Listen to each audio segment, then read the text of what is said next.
Nunca é tarde para você assumir uma liderança. Deus sempre quer que cada um de nós assumamos liderança. Abra comigo Josué capítulo 1. Leia comigo e vamos extrair lições preciosas desse livro. Diz assim o versículo 1. Depois da morte de Moisés, servo do Senhor, disse o Senhor a Josué, filho de Nun, auxiliar de Moisés: meu servo Moisés está morto. Agora, pois, você e todo este povo preparem-se para atravessar o Jordão, o rio Jordão, e entrar na terra que estou para dar aos israelitas. Verso 3.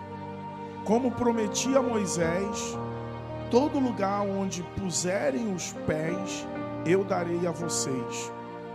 Seu território se estenderá do deserto ao Líbano e do grande rio, o Eufrates, toda a terra dos Hititas até o mar grande no oeste.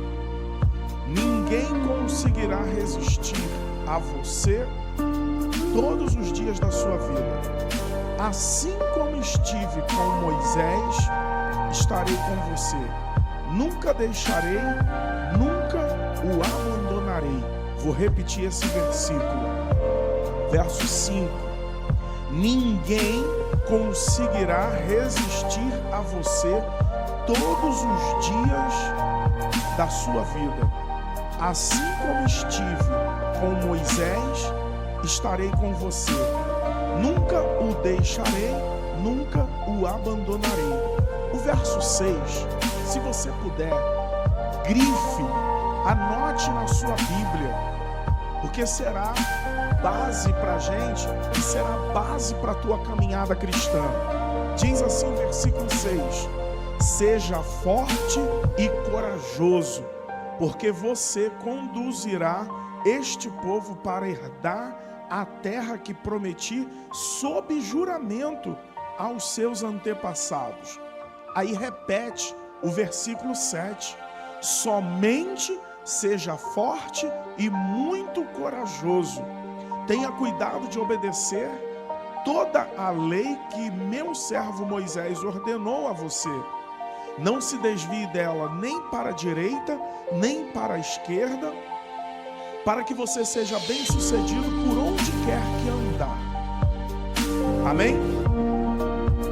Irmãos, nós estamos diante da maior transição de cajado do mundo antigo.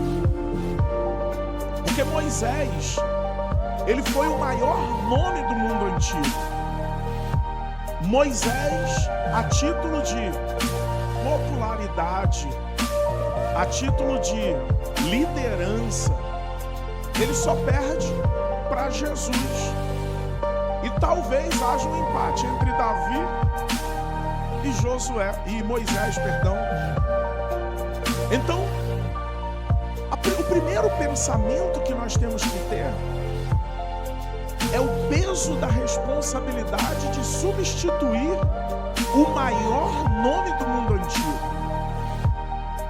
Ele agora está herdando uma missão que inicialmente foi dada para Moisés e agora ele tem que conduzir. A missão primária de Josué é conduzir o povo à terra prometida, que iniciou todo o trabalho com o Moisés. Irmãos, talvez quando você substitui alguém na empresa, quando surge uma vaga na tua empresa e você vai ser contratado, e você olha para aquela pessoa que estava antes de você, talvez você identifique várias falhas. Relapsia, chega atrasado, a pessoa não é muito esforçado, faz o trabalho de maneira relaxada e por isso foi demitido. E aí você acende e substitui essa pessoa.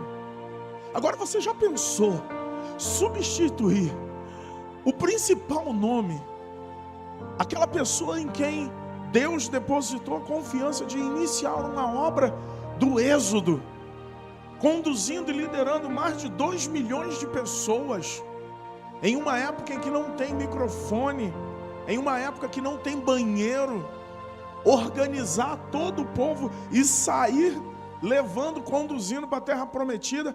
Gente, é algo extraordinário. E agora Moisés morre.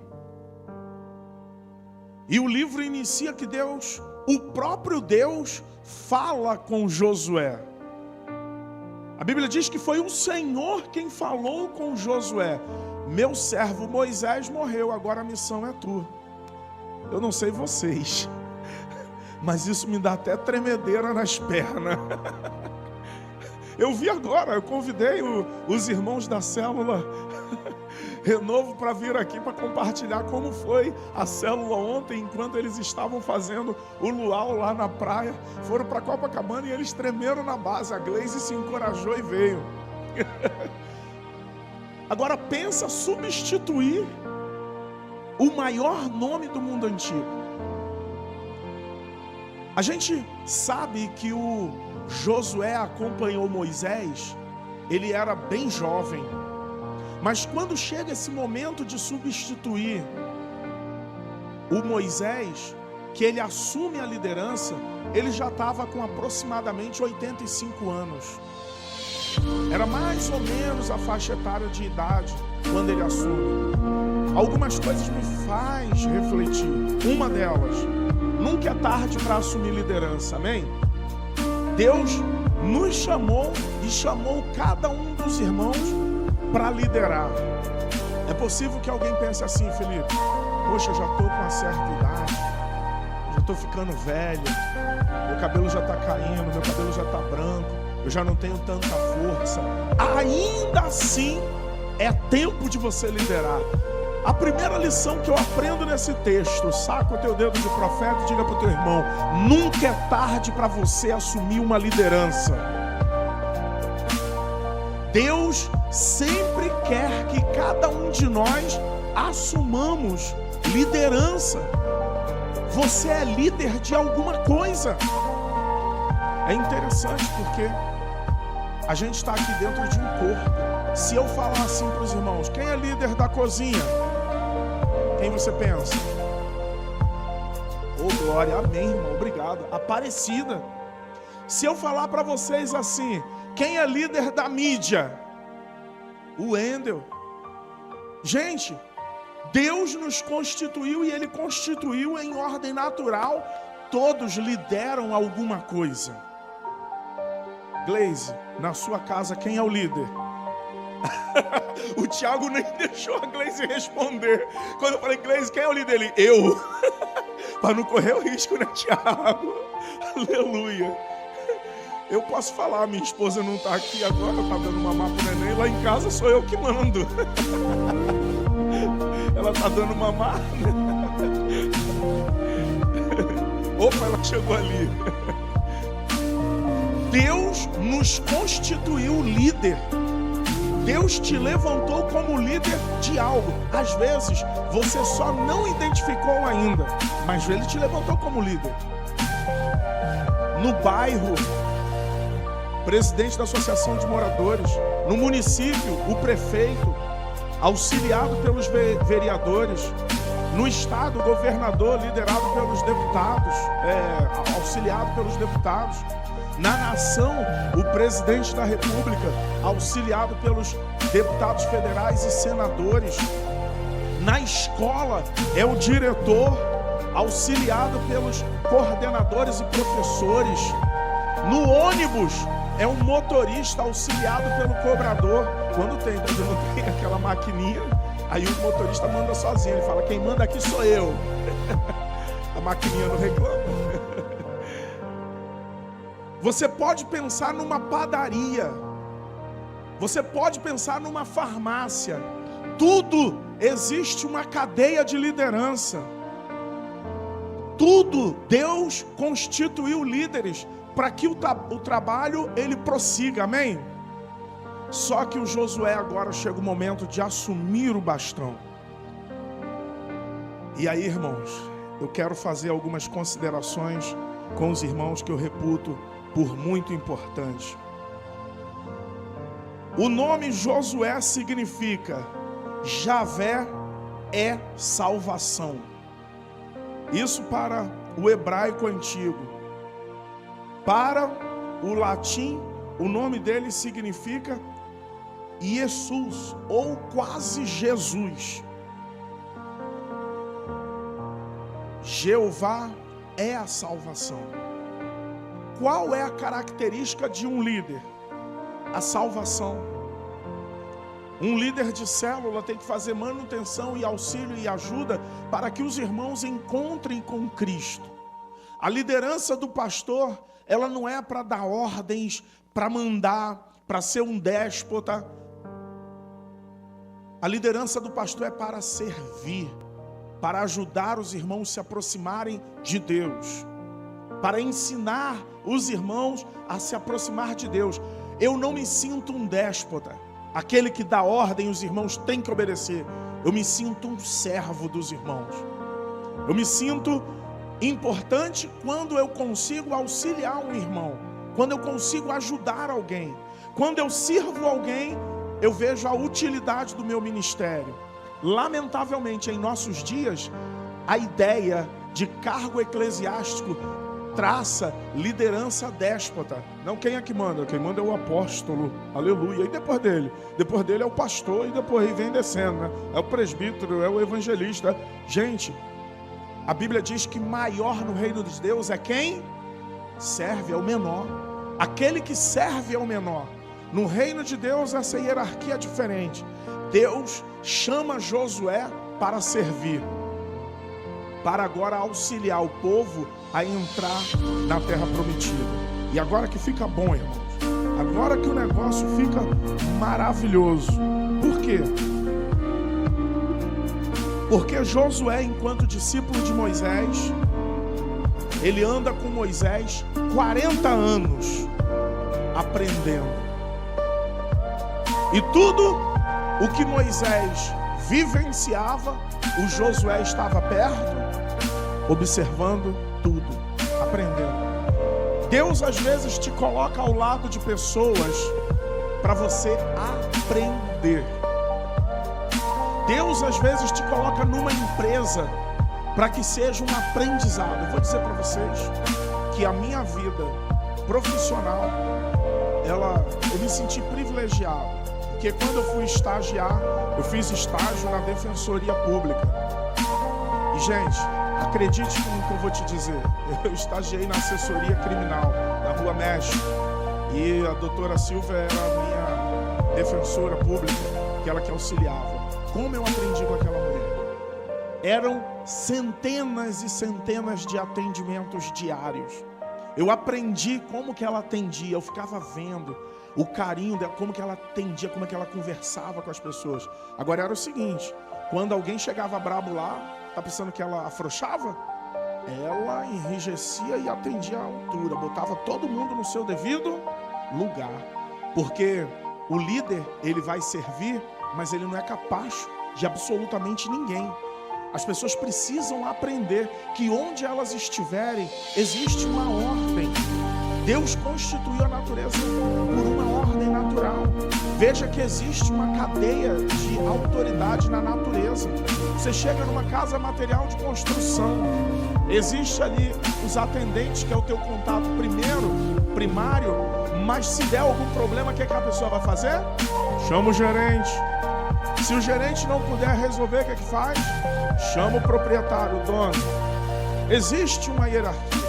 Quando eu chego no Framix para lanchar, oh meu Deus, ali é maravilhoso. Tem um monte de gente para atender. E se der problema, eu chamo o patrão. Fran, vem cá, Fran. Olha o nome da loja, Fran Mix. Mix é o mix de Miriam, Felipe e Yasmin. Eles são mix. Mas o cabeça é o Fran. Tudo começou com o Fran. Eu lembro da história, eu vi como começou. Começou vendendo cachorro quente lá no churros, né? Na barraquinha lá naquela entradinha. Eu lembro, ele parava com um carrinho, não sei se era um Voyage ou um Golzinho. era um golzinho, né? Parava lá e tudo começou ali. Hoje não, hoje já tem funcionários, hoje tem pessoal, mas tem uma hierarquia ali que se originou pelo serviço. Ele começou a servir. Veja que maior é o que serve. Dá uma olhadinha carinhosa para o seu irmão e diz assim para ele: quer ser o maior? Sirva a todos. O servo é o maior. Aí Deus chama Josué. Olha o nome dele: Javé é salvação, ou Jesus que é salvação também, para o hebraico e para o latim. Ele é salvação. Agora vem a parte boa, irmãos, porque no processo do discipulado de Josué, ele viu muitas coisas. O que ele viu? E foi importante no processo do aprendizado dele. Ele viu milagres. Aí eu vou pedir ajuda aqui. Quem pode me ajudar aqui? Quem pode me ajudar? Iago, tu me ajuda? É melhor o Iago, né? O Felipe está muito longe. O Orlando está tão acomodado ali. O Wendel tá lá atrás, tadinho, conectado ali para transmitir. Amém. Aqui, ó. Poxa, mas aí chegou o Josué. Eu vou precisar do Moisés. Falando, tu tá mais perto, me ajuda, Fran. Me ajuda, pode ser? Mas é mais ou menos assim. O Moisés já estava velhinho, quase empacotando, quase partindo, com a senha número 1 na mão. E quem está do lado de Moisés? Josué. Ele é Moisés, pela idade já precisa de óculos para enxergar, cabelo já, né, já não há mais. E o Josué está do lado. Então, diante do Mar Vermelho, o Moisés abre os braços e o mar se abre misteriosamente. Um milagre acontece. O mar se abre e o povo, a Bíblia diz que passa a pés enxuto. O Josué, não, fica aí aberto. O Josué, a gente sabe, tá, gente, que neste exato momento o Josué não estava lá, mas o Josué ouve dizer da lenda o que aconteceu e ele imagina: tu tá vendo o Moisés sendo usado para um milagre, para o mar se abrir. O Josué diz o quê? Jesus não tinha aquela... Não, mas ele fala: pensa que o Josué fosse um carioca, ele ia dizer: caraca, maluco, o mar se abriu. Caraca, maluco, o mar se abriu. Ele está vendo, aí amém. Aí ele vê toda a luta, o processo de aprendizado dele. Ele passa por todas as lutas. O que ele vê? As pragas. É óbvio que a gente sabe também, mas ele ouviu tudo. Ele ouviu dizer, a família passou para ele as pragas. E o Moisés, como fez com o trato com o faraó. E ele tá, sabe como? Juntinho, agarradinho. Para onde o Moisés anda? Não dá mão não. Ele vai andando e tu vai andando atrás, na mesma pegada. Tudo que ele fizer, tu repete. Vai andando. Vai, Moisés, tu não vai fazer nada não, Moisés. Vai. O Josué faz também, se ele levanta, se ele faz. Vai, Moisés, faz alguma coisa. Pegou ali, o Josué faz o quê? Pega também. Bateu na pedra, saiu água. Amém, gente. Vocês podem aplaudir o Senhor pela vida deles dois? Obrigado. Obrigado. Tudo o que Moisés vive, as experiências que Moisés vive, o Josué de alguma forma passa pelo processo de aprendizado, vendo tudo. Sabe o que traz confiança para uma pessoa? A experiência de andar com quem já fez ou com quem já sabe. Eu fui fazer uma audiência ontem, foi muito interessante. Foi um grupo de advogados, né, que trabalham comigo. E lá eles ficaram observando. Então eu sentei para fazer a audiência. A juíza abriu o pregão, eu cumprimentei. Excelência pela ordem. E fiz as minhas indagações iniciais. Os advogados estavam fazendo o quê? Observando, vendo. Aí teve um deles que quando saiu falou assim: pô, cara, tu é meu professor, hein? Eu falei: sério? Eu entendi o que ele queria dizer. Ele estava querendo dizer: eu participei aqui, eu aprendi alguma coisa. A gente, óbvio, tem liberdade, a gente brinca entre nós, mas ele estava falando, eu aprendi alguma coisa. Os irmãos que estão aqui presentes, vocês estão no processo de aprendizado. No ruim de tudo, vocês estão aprendendo, vendo algum aspecto de uma pregação expositiva. Porque quando chegar a tua vez e nós já não mais estivermos aqui, quem vai fazer é você. Empiricamente, de alguma forma, Deus está te colocando no processo. Qual é o problema? Que tem gente que deveria estar e faltou. Por alguma razão não pôde vir. E essa aula, ela perdeu. Quando a gente vai na visitação, na evangelização, a pessoa perde aquela aula quando ela não vai. Perde aquela experiência. É bom quando às vezes as coisas dão errado. Vocês já viram que às vezes a Miriam está cantando? Vem cá, Fran, me desculpa, deixa eu usar de novo você. Você já percebeu que a Miriam às vezes está cantando aí, por alguma razão, sei lá, entrou fora do tempo, fez alguma coisa, o Fran puxou uma outra nota, aí ela faz assim, ó. Vocês já viram? É bom, amém, Fran, obrigado. É bom, porque nós estamos no processo de quê? Treinamento e, gente, é sério, treinamento e aprendizado. Eu me lembro uma vez eu pregando, e eu estava falando tudo a respeito de Moisés, mas na verdade aquela experiência era de Josué. Aí quando acabou o culto, o irmão me procurou e falou assim, irmão, deixa eu te contar uma coisa. Tudo que você falou é relacionado a Josué e não Moisés. Eu, meu irmão, me desculpe, mas eu estava no processo de aprendizado. Esses dias o Tiago estava fazendo ali, ele fez o guarda-corpo e ficou lindo. Eu vou confessar uma coisa, Tiago. Eu olhei aqueles ferros aqui, eu não conseguia acreditar que aquilo ia virar aquilo lá. E quando eu vi, eu vou confessar, eu cheguei, aí tinha o guarda-corpo só de um lado, do outro lado ainda não. A minha curiosidade era como ele ia enficar aquilo na ponte. Aí eu, meu Deus, como que ele vai fazer isso? E pior, depois eu passei por uma crise. Eu cheguei, era 11 da noite, fiquei 11 da noite olhando para aquilo. Falei, como ele botou esse tubo no negócio que já estava fechado com concreto? Eu não conseguia enxergar, eu fiquei, cara, o que ele arrumou aqui? Isso aqui é macumba. Como que ele botou o cano no ferro que já estava... Porque para botar ele teve que chumbar lá. Eu falei, como que ele fez aquilo? E aí depois, olhando os outros, aí eu vi que o cano estava com corte. Ele cortou, ele óbvio arregaçou assim e vestiu, camisou o ferro. Aí justifica como entrou.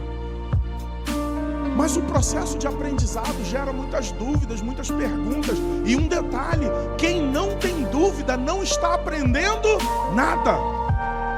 Só tem dúvida, só erra quem inicia o processo do aprendizado.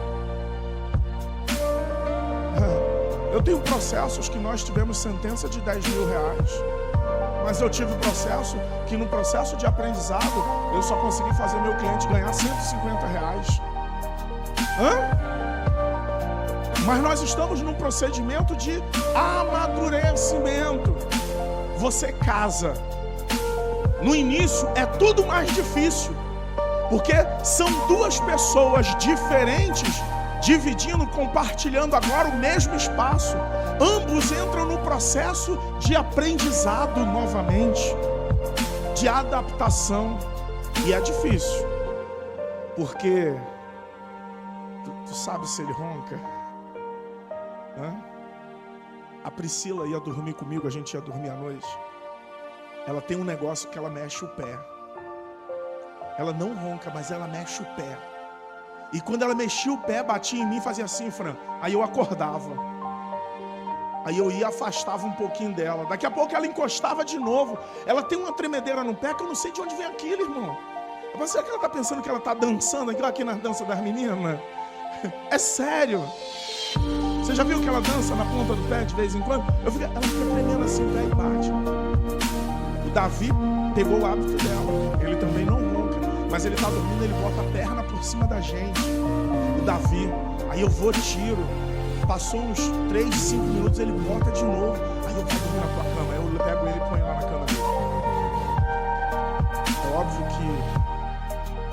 mexo o pé, mas eu ronco. Aí já é o processo de aprendizado dela. Depois vocês perguntam para ela como ela lidar com isso. Mas nós estamos no processo de aprendizado, irmãos. De treinamento. Amém? Vamos lá, irmãos. Para a gente avançar. Pega, por gentileza, aí o capítulo 1 que nós acabamos de ler. Por favor. Qual foi o principal propósito na vida de Josué? Deus o escolheu para conduzir o povo à terra prometida. O que isso me ensina? Eu preciso estar focado no meu propósito. A Bíblia diz assim, no versículo 1: depois da morte de Moisés, servo do Senhor, disse o Senhor a Josué. O próprio Deus disse. Verso 2: meu servo Moisés está morto, agora você e todo este povo, prepare-se para atravessar o rio Jordão e entrar na terra que eu estou para dar aos filhos de Israel. Antes de você entrar na terra prometida, existe a preparação. Ninguém recebe a bênção de Deus e desfruta se não tiver preparado. Eu costumo dizer isso. Se algo não chegou na sua vida que você quer muito, é porque você ainda não está preparado. Você deve todos os dias dar pelo menos um passo na direção do propósito. Um dia você vai estar preparado. Todos os dias você tem que dar pelo menos um passo na direção do propósito. Um dia você vai estar preparado. O Ayrton Senna tinha uma frase que eu gostava muito. Ninguém que não usa as derrotas que tem como trampolim para o pódio é digno do pódio.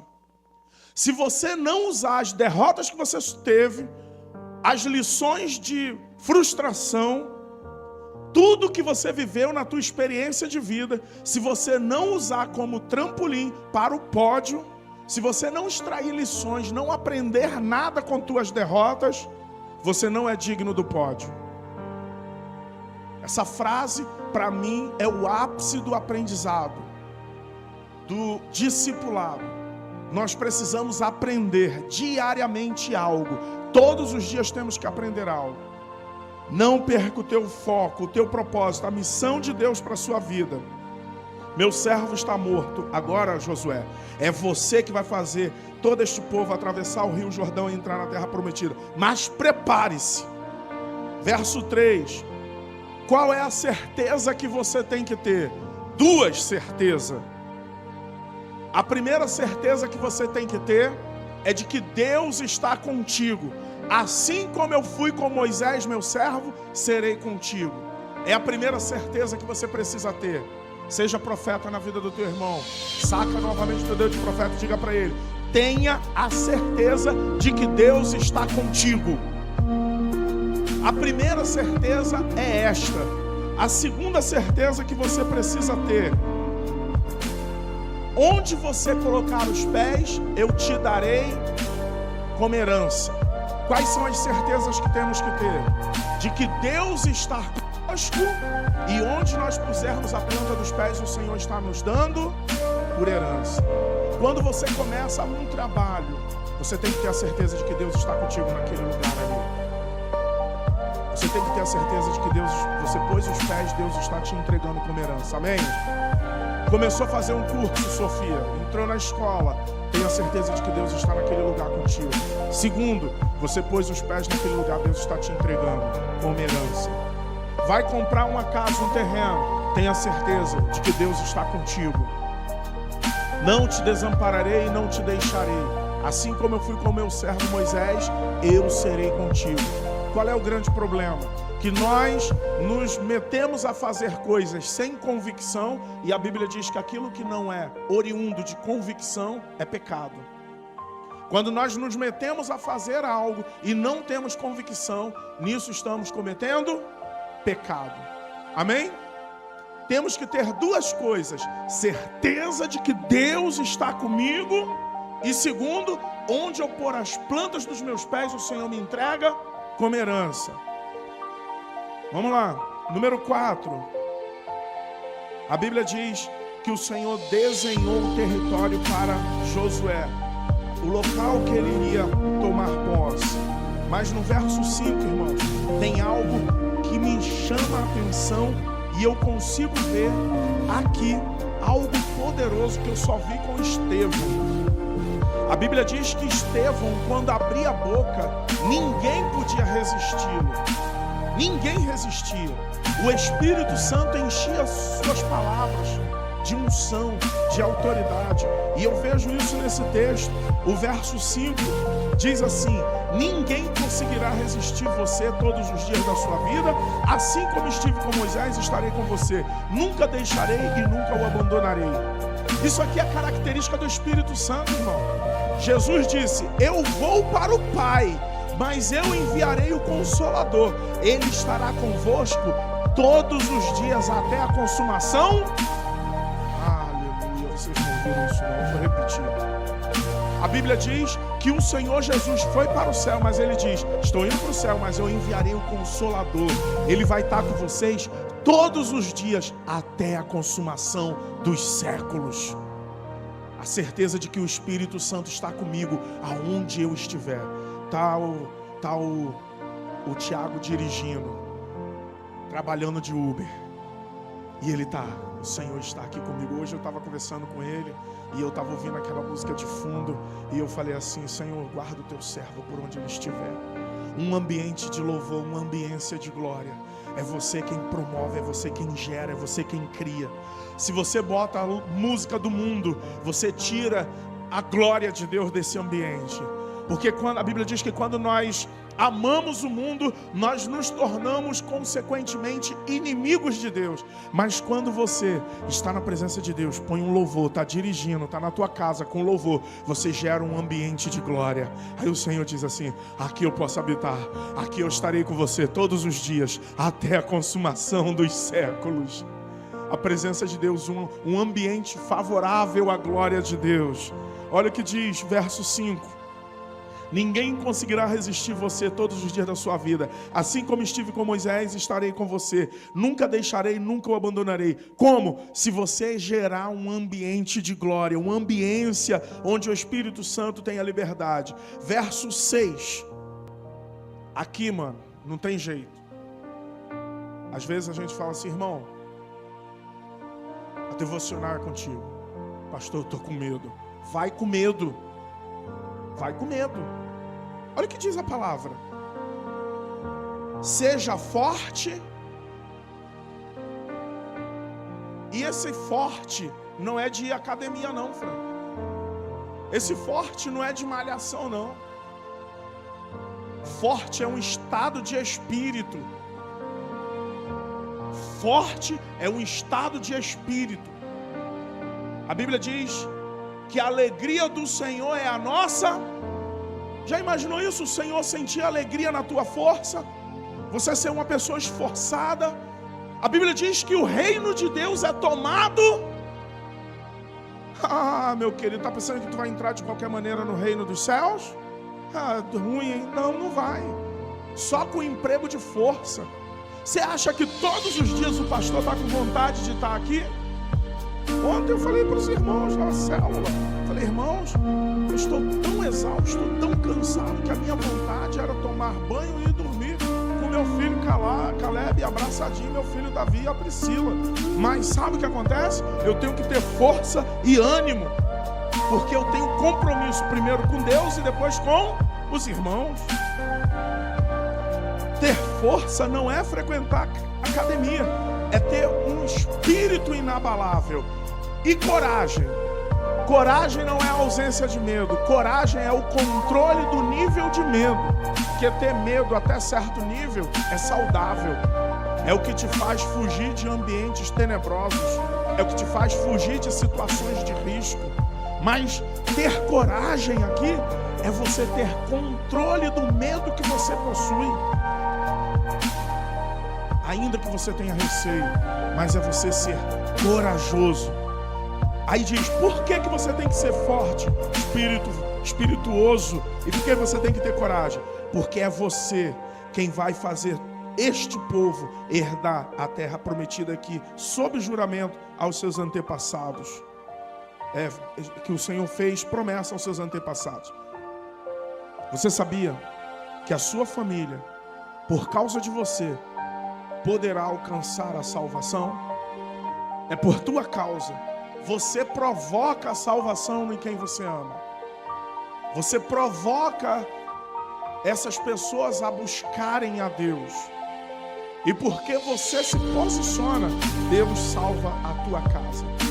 Agora, se a pessoa não for espirituosa, ao contrário de forte, qual é o antônimo de forte? Fraco. E de corajoso? Medroso. Se você for fraco e medroso, você vai ceder a qualquer luta, a qualquer espanto, a qualquer situação. E aí depois a gente se pergunta, por que Deus não operou na minha causa? Por que Deus não operou na minha casa?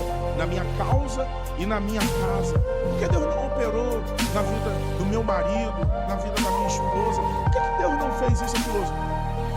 Pelo simples motivo de você ter sido fraco e medroso. Agora, se você, como Josué, entender o propósito, é interessante porque ele diz: seja forte e corajoso, a parte A. Por quê, irmão? Porque Josué entendeu o propósito, entendeu o chamado. Porque é você, Josué, que vai conduzir o povo a herdar a terra prometida, que sob juramento eu fiz aos teus antepassados. É por isso que você tem que ser forte e corajoso. Você quer viver o extraordinário de Deus? Você tem que ser forte e corajoso. Deus não passou o bastão de Moisés para Josué por acaso. Ele aceitou o treinamento. Ele aceitou a experiência do processo, o aprendizado.